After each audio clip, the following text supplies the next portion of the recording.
검찰의 언론사 압수수색에 대해서 여야 반응은 엇갈렸습니다. 국민의힘은 대선 공작 사건의 진상을 규명하기 위한 거라며 옹호했지만 민주당은 윤석열 정부의 언론 탄압이라고 맹비난했습니다. 정현우 기자입니다. 김한배 씨 허위 인터뷰 의혹을 대선 공작으로 규정한 국민의힘은 뉴스타파와 JTBC에 대한 검찰의 압수수색은 정당한 수사라고 힘을 실었습니다. 국기문란 사건의 진상을 규명하기 위해선 관련 보도가 나오게 된 경위를 파악해야 한다는 겁니다. 예고한 대로 해당 인터뷰 내용을 인용 보도한 전현직 라디오 시사 프로그램 진행자 3명까지 고발하며 압박 수위를 끌어올렸습니다. 허위 날조 인터뷰 내용을 구체적으로 확인도 하지 않고 마치 사실인 것처럼 전제해서 프로그램을 진행한 진행자 3사람을 우선 고발합니다.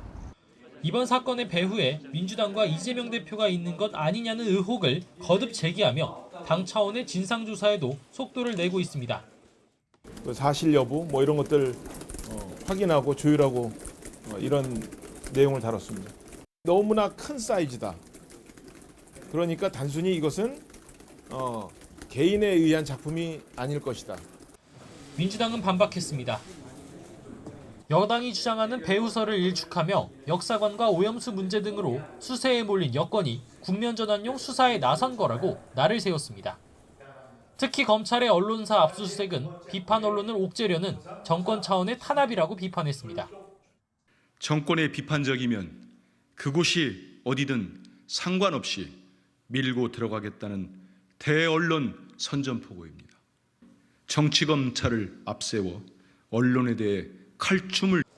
내년 총선을 앞두고 진행되는 전방위 수사 이면은 결국 유리한 언론 지형을 만들기 위한 정치적 의도가 숨어 있다고 목소리를 높였습니다. 압수수색을 진행하는 것은 선거를 앞두고 또 정치적인 목적을 가지고 언론의 입을 틀어막기 위한 다양한 윤석열 정부의 노력과 일맥상통하는.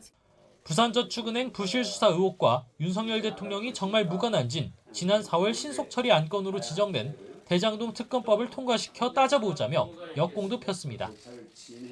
국민의힘 역시 이른바 윤석열 커피 의혹이 사실이 아니란 걸 문재인 정부 당시 검찰은 알고 있었다며 확전을 예고한 터라 여야의 대립각은 갈수록 첨예해지고 있습니다.